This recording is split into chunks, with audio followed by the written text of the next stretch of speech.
We are the DFPN. Always question the answers. No Gimmicks podcast, and we bring it to you. Every time we turn live, and you know it's the truth. Every after show, moving down, it's the time to move around. No Gimmicks podcast is going down. Every night, every time in the ring, this is the time for the No Gimmicks. No, we doing our thing. What's your state of mind? State of mind. Moving down the statement when we take the line. This is exactly wrestling the state design. When you see Stone Cold like me, with the stunner in the world, exactly, man, what we bring. Every night we move like Brock Lesnar, the F5, no gimmicks. We take you to your limit, what's the feeling? When we live in the air, you know we on, this the time. Guarantee we move, you know how we respond. The state is mine, the state design when we feel it. Moving down, what's the healing? No gimmicks is the feeling. Yo, what is up, everybody? Welcome back to the No Gimmicks podcast here on the DFPN. We ain't gonna be too much long tonight. This is gonna be a short and sweet one, but we got a good one for you guys tonight. We got some grievances we need to air out, and we got some grievances we need to air out tonight. So, my co-host D Vader, first and foremost. I saw you got a logo, buddy. I did. Yeah. Shout out to my boy, the Canadian Vader, who hooked that up for me. He's kind of like my partner in crime, if you will, on the dark side when it comes to this Vader shit. So I want to thank him for hooking your boy up with a logo there, the official logo of D Vader. By the way, D Vader cosplay on Instagram. You know, I bought a 3D printer the other day, my guy. Oh, I saw. Yeah, and I just been cranking out chest boxes for no fucking reason. Just no reason, just doing them. Boredom makes projects, bro. Well, that's Texas, bro. Yeah, exactly. I know this was Cali, going down to Universal Studios Hollywood or something like that, City Walk or something. But, we're here in Texas, so ain't nothing to do. Hell yeah. Hell yeah. But let's jump into the show. Let's go into a little bit of TV and film. Knock this out. Yeah. In our first segment.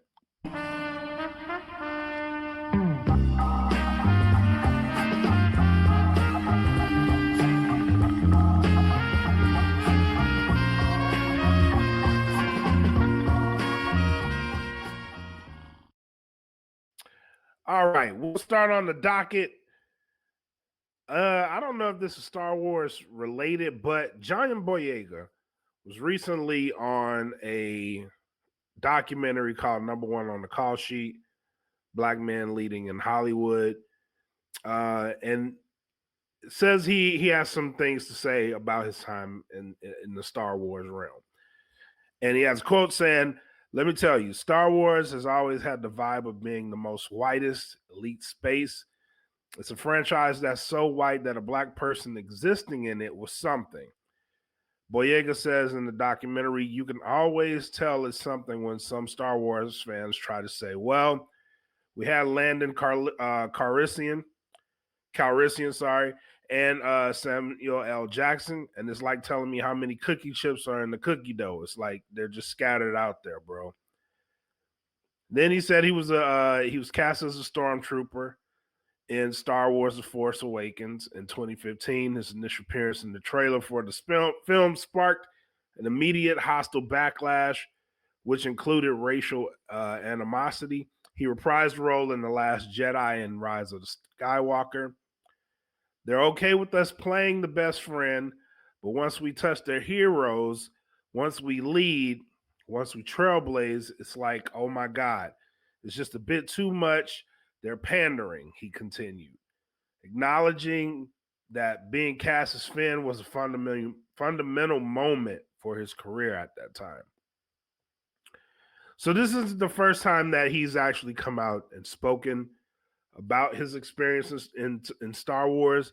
Most notably, he was in the GQ interview in 2020. But in that interview, 2 years later in the Hollywood Report, he opened up about a very transparent conversation with a Disney executive. Didn't name him. They gave him a chance to explain that what his experience was like, and he thanked them for being so open about his career at that stage. But I wanna open this conversation to you, D. Based off of that, I really want to watch this documentary to get the full context of what was said. But based off of this, what I'm going to give you the floor. What were your thoughts on this? Honestly, I just think it's like sour grapes, man. I just think that the guy is kind of pretty much pissed off that his career didn't go further than what it did, to be honest. I mean, when you talk about Billy D. Williams as Lando Calrissian, and then you talk about Samuel L. Jackson who played Mace Windu, those were two big characters in Star Wars. Okay, if you remember, The Empire Strikes Back is when you first see Lando. Right, Lando is the one who allowed Han Solo to be captured by Darth Vader to then give it, to Boba Fett. Okay. Also, when you talk about Samuel L. Jackson playing Mace Windu, that was in the sequel trilogy, and from day one, he was a main character in the sequel trilogy. He wasn't like cast aside as the best friend. No, he was a high-ranking Jedi Master on the Jedi Council. He was the one who took when Anakin went to the dark side. He was the one that took it. You know what I'm saying? So I don't get it here. I think what the problem is here, honestly, is I think that he has grievances, and the grievances that's being pointed out is going to the wrong people. You're trying to go after the fans for Kathleen Kennedy and Lucasfilm sidelining you. They chose to do that, just like they chose Disney to shrink you down on the poster for China. That was all their decisions. So don't come at the fan base, white, black, brown, whoever, by saying that, oh, well, you know, when we get close to, we could be the best friend, but we close to your heroes, there's a problem. My guy, the trailer was all about you when it first came out. I remember because that was the first ever Star Wars movie I ever saw in the theater because I came on the bandwagon late. Okay. That was the first one I saw. And when I first saw it, I'm like, oh shit, we get this dude's a stormtrooper. And he's supposed to be going basically to the rebellion, whatever. Cool story. It was a bait and switch though, because that's when they put in the Ray character and it went from there. And also, let's put it like this: John Boyega had an opportunity to walk away. He had a choice. He didn't have to come back for the Last Jedi. He did not have to come back for the Rise of Skywalker. He did come back though. So don't come up here saying the same shit over and over again about how this happened to you and that happened to you. Talk to Captain Kennedy about that. Talk to Ryan Johnson about that. Talk to J.J. Abrams about that. Talk to him about how the original plan got sidetracked because the Force was female. Bruh. That's what it is. And I used to be one of these people, straight up. One of these people that say, black people don't watch Star Wars. That's what I thought. Until I actually watched it and I fell in love with the franchise to what it is now. And then I go back and look at the videos of people at the movie theaters back in the day waiting to go watch A New Hope. It just called Star Wars at the time, but waiting to go watch A New Hope. And then waiting to go watch The Empire Strikes Back. And then waiting to go watch Return of the Jedi. And then you see what they did during the prequel trilogy. So I don't know, man. I just that kind of grinds my gears a little bit because you're really blaming the wrong people, bro. You need to be talking to Kathleen Kennedy about why she sidelined you because it was all up to her. At the end of the day, a director and the writers can come up with a story. She has to be the one that's going to approve it, and she's going to come in there and change some shit. So apparently, they may have had a different story for him in those movies, and they didn't do it. Same thing that Adam Driver talked about with Kylo Ren. The story changed. Ray, Daisy Ridley talks about all the time how they never had a plan for Ray. She didn't even know who the hell she was. At first she was going to be a Kenobi, and then they changed it. Then she's a Palpatine. She didn't know. So I think the guy's just making noise at the wrong people, bro. And don't get me wrong, I do think there was some racial shit at the time, absolutely, from a small minority of ignorant motherfuckers. There probably was that shit going on. I'm not going to deny that. There was. But the majority of the fan base has stuck with him saying Finn should have been the star, Finn should have been the Jedi. That is what's been going on consistently.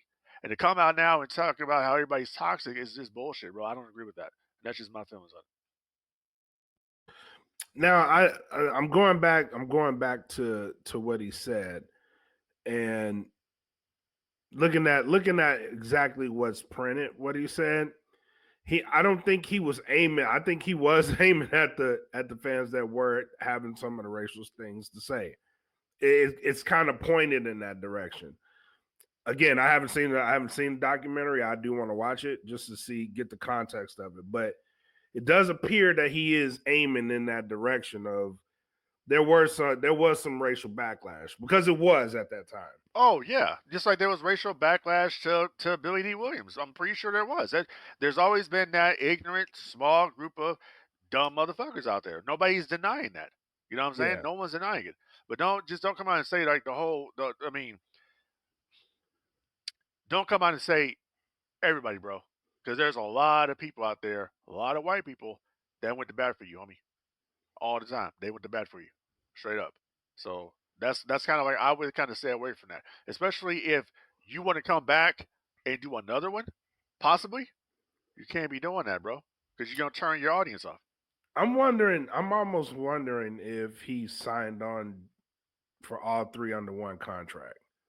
That could be very well the case. Yeah, that could be the case. I'm not knocking that, but at the same time, you knew the script of The Force Awakens.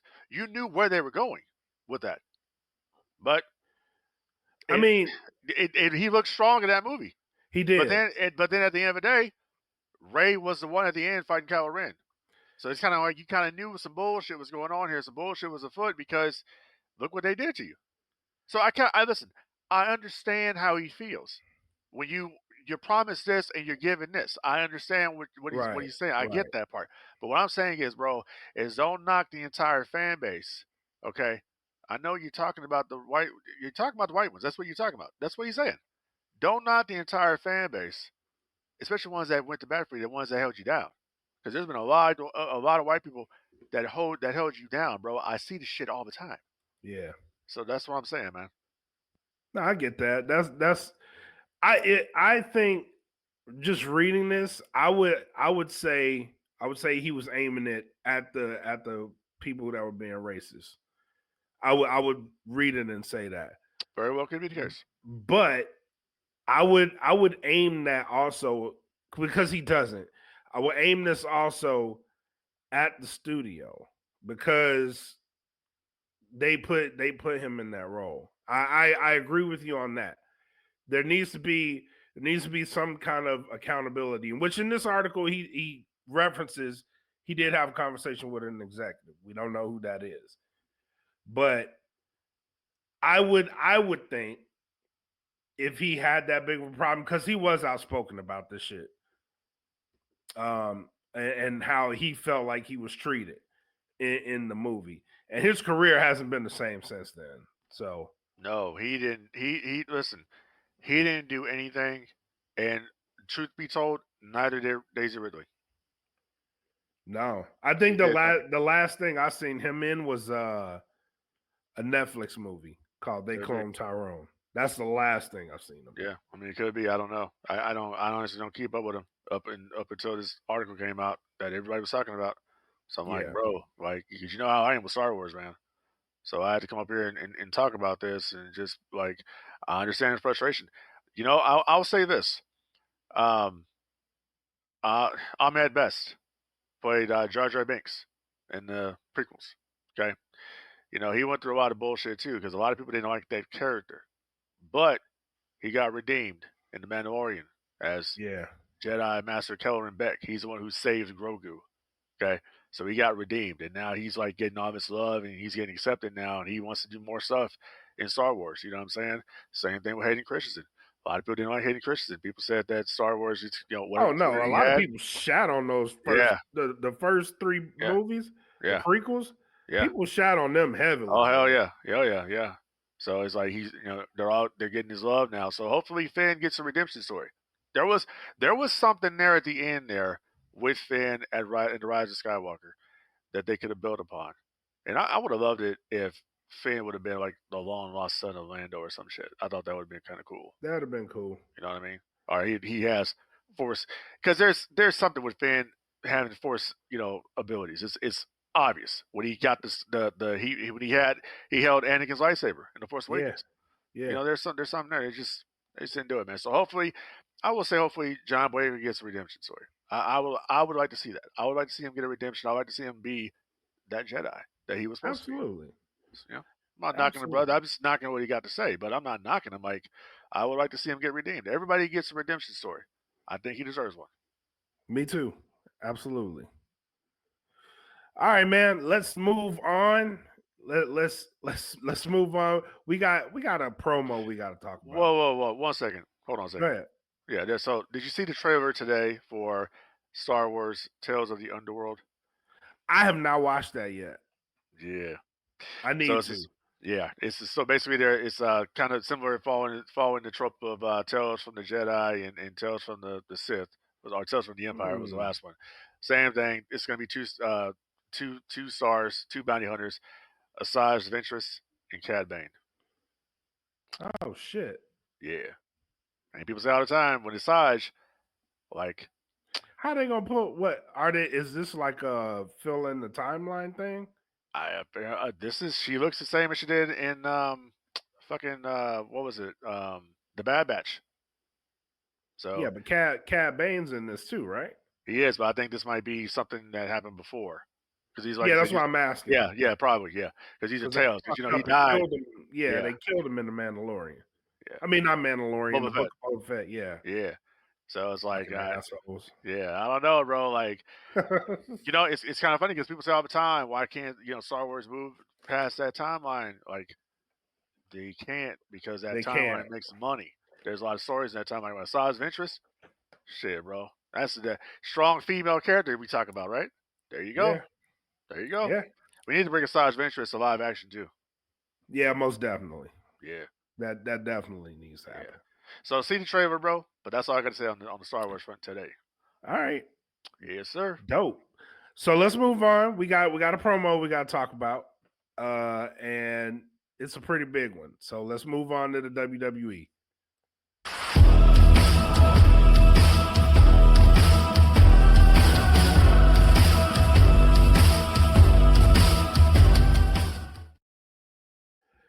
John Cena, in his last appearance on the road to WrestleMania, the next time we see him will be at WrestleMania 41 in the ring against Cody Rhodes. They had a promo battle. This was the shit that we needed to get from him. They finally let him loose. And I got to tell you, man, him and Cody, they're like what and what. Cody was firing back, but I do believe Cena cooked Cody. What are your thoughts? Bro, that was so one-sided. It's not even funny. Like, Cena, you got one guy that's cutting a wrestling promo in Cody, and then you got another guy that's coming at Cody like a battle rapper. Like, he's burying him with logic and truth. Yep. That's the part of it. That's the part of it that's like crazy. Because like you can actually see what he's doing this shit that John actually believes what he's saying. And that's the best kind of promo. He believes what he's saying out there. Like it's wrestling, we get it. But he believes there's some truth to what he's saying there. That's what he believes. He basically saying, you are fake, bruh. You're not you. You were my chauffeur. You stole everything from me. Took the blueprints and ran with them. Isn't that what Tupac said about Biggie? Yep.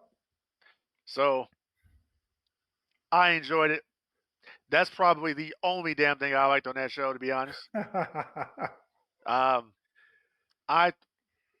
It has to go down so far. Promo of the year. I would agree with that. This is the promo that John should have cut the night after the Elimination Chamber. And they finally brought The Rock into the story. Yep. Finally. And I think a lot of that had to do with people complaining about that, and also because Vince Russo has been very vocal on his show about why haven't they mentioned The Rock. Now they're mentioning The Rock and mentioning the final boss. But let's give them credit. Maybe this is all part of the plan. I don't think it was. I just think that they, we got to add, because this is Cena's last appearance. Okay? Yeah. Yeah, So we pretty much know it's a foregone conclusion that we're going to see the final boss at WrestleMania. pretty much. Okay. Pretty So much. I enjoyed the segment. I thought it was very, very good, very well done. I thought Cody had some good, good shots back at Cena, but Cena buried him. Like Cena, like what does he say? He bodied that He motherfucker, told him he was and going then to bury he him. brought him back up and then bodied him again. Yeah. That's what he did. He like basically what it was here. This was basically Darth Vader at the end of Rogue One. That's what he did. That's what Cena was in this fucking segment. Yeah, the truth he spoke. And even like everybody's talking about the AEW reference. And he was like, you had to leave. Like you had to leave. You didn't get over. He's like, whatever garbage that, and him mentioning that was wild too. It's like whatever garbage they gave me, like I made it work. You had to leave. So Because you realized you couldn't measure up to this shit. You couldn't wipe my ass. You know what I wonder? I wonder who's feeding John information. Bro, I don't know. That shit was wild. You know what I'm saying? Yeah, that shit was wild. Yeah, because that was a burial, and it was an intentional burial, and only one person can do that and get away with it on the mic. He could. I mean, it's only two other people could do that probably and get away with it. CM Punk and Roman Reigns. Yeah. But yeah. The whole I built empires for billionaires. You just take money from their kids. That shit was so cold, bro. Yeah.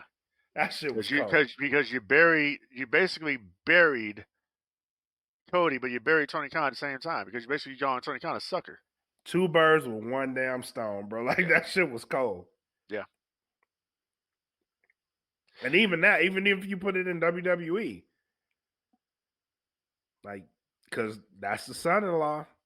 I think honestly, because the old wrestling 101, the last person that goes over on TV loses at Mania. Cody is the last person over in this because he gave John Cena the Crossroads. Yep.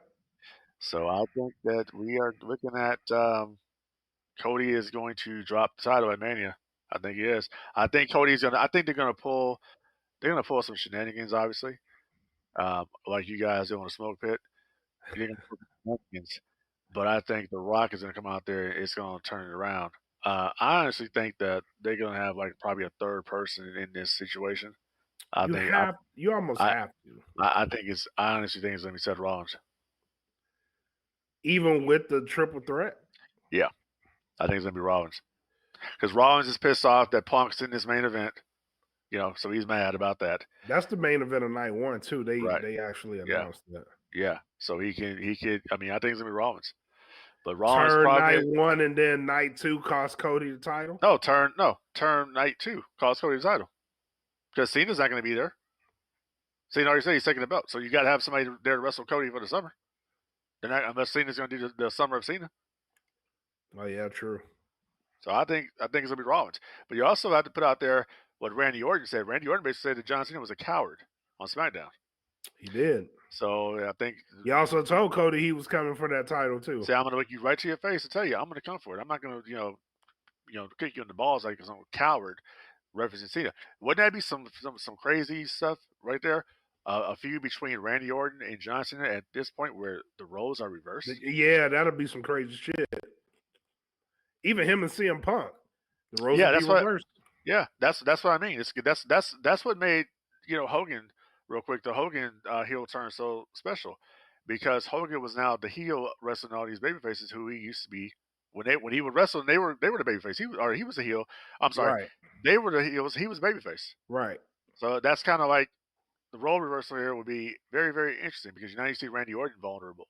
Randy Orton getting in there with Cena and Cena basically burying him. Yep. There's money there. Yep. Yeah, man. So, real quick, Mania build, mid. Yeah. But this match and the triple threat, the two main events are something to look forward to.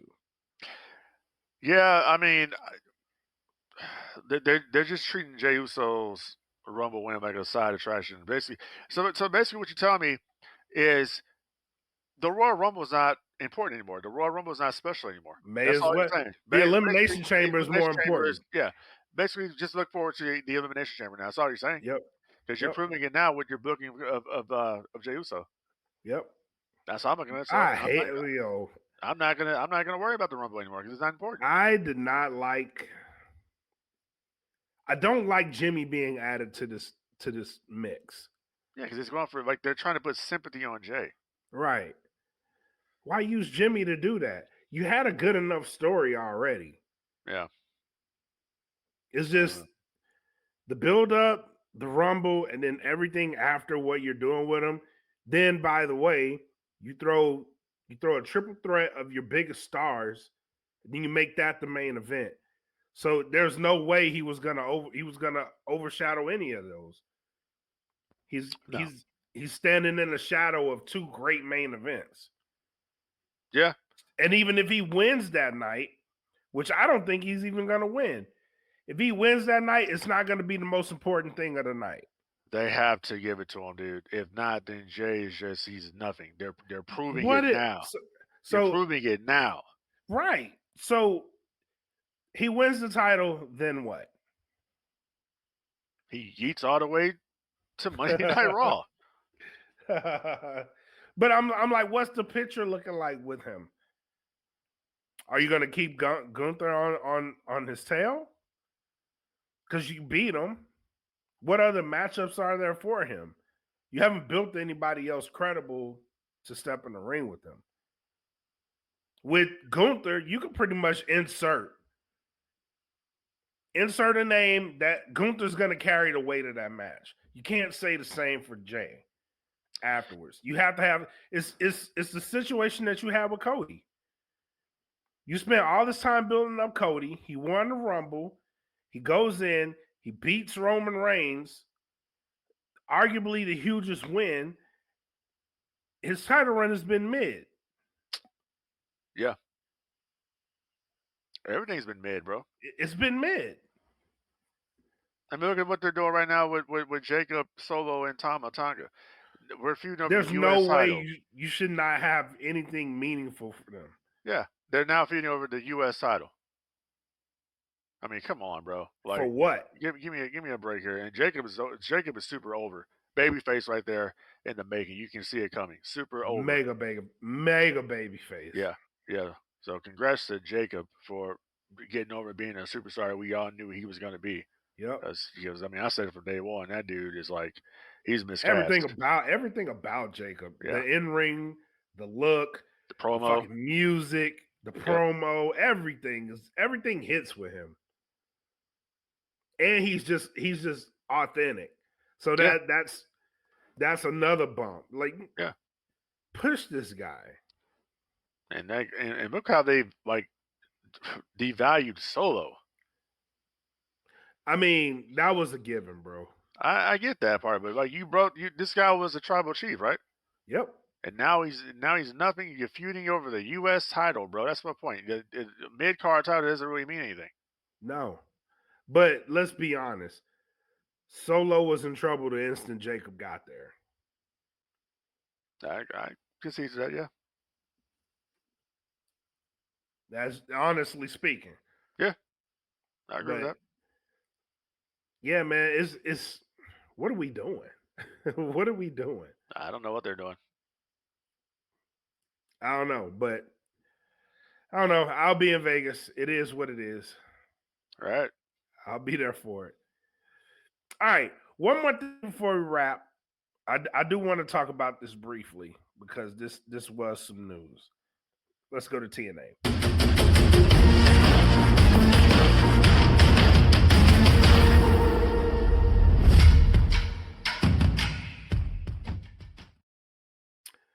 Some restructuring is going on in the world of TNA. They had some mass firings. Multiple people got fired. Key departments. One notable firing was Gail Kim, which I'm not happy about Gail Kim being fired. You put in a lot of time. you are the driving force behind the TNA knockouts. A little bit of merit there, man. You got to keep people like that. But they ended up letting all these people go. A lot of these people were Anthem guys. They haven't announced anything yet, but does this give the appearance that they're getting ready to be bought? That's been a big question. So I'll present that to you.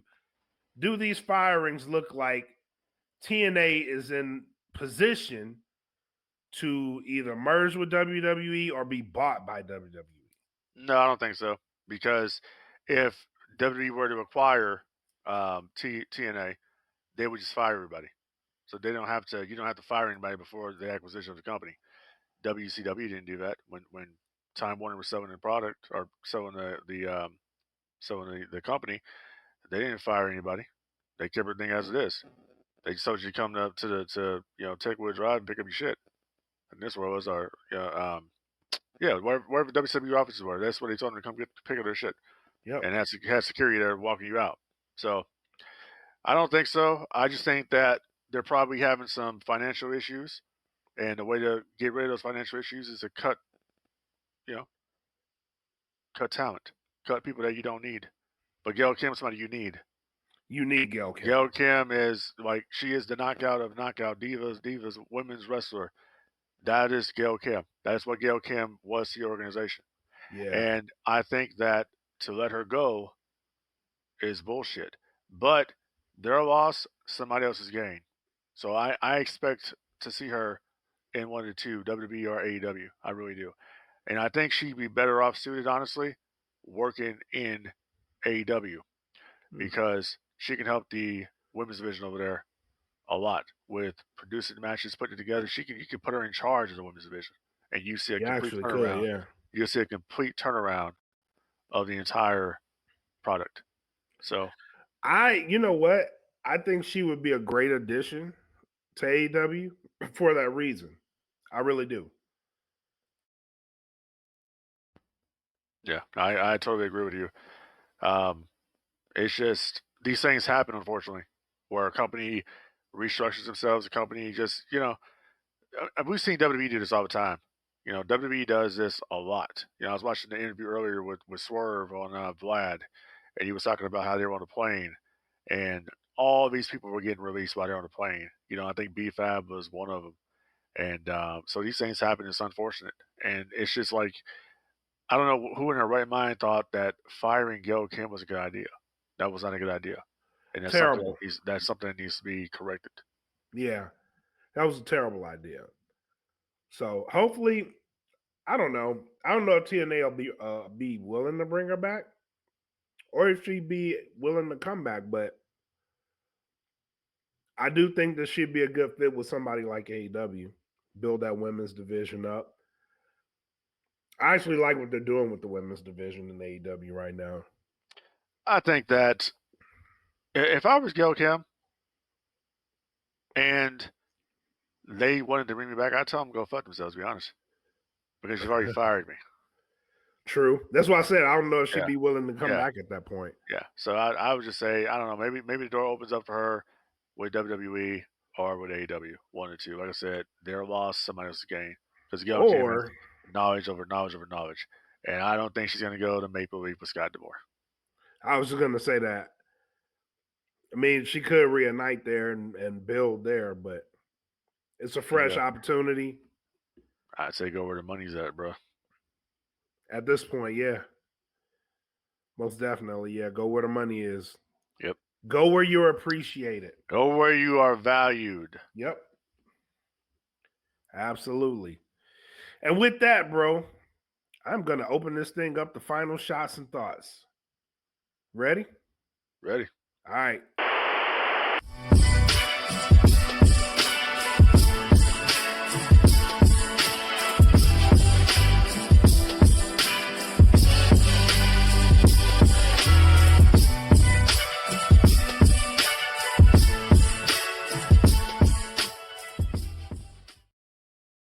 All right. We actually had a busy day today. Shout out to Cutting Edge Heroes, our newest podcast.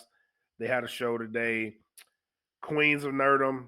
Actually, They're going to be rebranding. It's going to be the Awesome TT RPG. And they're going to be launching their own YouTube channel. We did some planning with them today. Very busy day. Shout out to both of those. Shout out to the Smoke Pit. All the shenanigans there. USDN. Shout out to Eat the Cake Anime with a fire ass theme song that they got from Mark Sox. So good stuff coming down the horizon, man. Shout out to Eat the Cake Anime. Also, they launched their YouTube channel. Things are picking up. We got Cape Anime from our friends over at Cutting Edge Heroes, the newest podcast. They actually have a convention that they run that will be running this weekend. A lot of good names coming in. Then after that, we're going to sit and talk. So it's going to be some good stuff coming down the pipeline, bro. Y'all stay in tune. D. Vader, what you got, brother? Nothing much, man. It's getting hot as fuck outside. So you know what that means. You got to take care and help take care of the pet population, having the pets spayed and neutered. Once again, people, it's a weekly thing. I come on this podcast to talk about this, but you guys really need to, take care of your animals. I get so sick and tired of people talking about, oh, my cat's missing. Oh, missing dog. Dude, what the fuck is going on here, man? Listen, take care of your animals. Yep. All right. That's pretty much all I got to say on that situation. And be safe out there because the weather is getting crazy, especially out there in northern Texas. It's wild right now. Tornadoes. It's bipolar up here. Yeah, it's crazy. So, other than that, I ain't got nothing else to say, bro. It's been one of them days. D. Vader cosplay on Instagram. That's where you got to go. I've been cranking out them chest boxes like a motherfucker these days, and I'm just getting a hold of this 3D printer thing. I'm actually gonna be printing me a whole helmet, bro. So we'll see what happens. When you get done with that, let me see it. Yeah, I'm actually gonna be doing that. So yeah. Awesome. I know you got my household talking about 3D printers right now. Yeah, man, it's one of the best investments I ever had, for real. All right. Yeah. Dope. Yeah, when you finish it, man, let me see it. Yeah, of course. Most definitely, man. Well, if you got nothing else, I got nothing else. Let's wrap this thing on up. Yeah, I got nothing else, man. Just the whole usual long live the empire. All right. All right, you guys. Thank you for tuning in. Again, short episode of No Gimmicks, but a great episode of No Gimmicks tonight. All the ones we do. Yeah, always exactly. too sweet. Always too sweet. Until next time, you guys, take it easy. Take care of each other. Enjoy what you want to enjoy. Peace. And I know it's all business, all business, all business. We give them no gimmick. Yeah. And I know it's all business, all business, all business. We give them no gimmick. Yeah. And I know it's all business, all business, all business. We give them no gimmicks.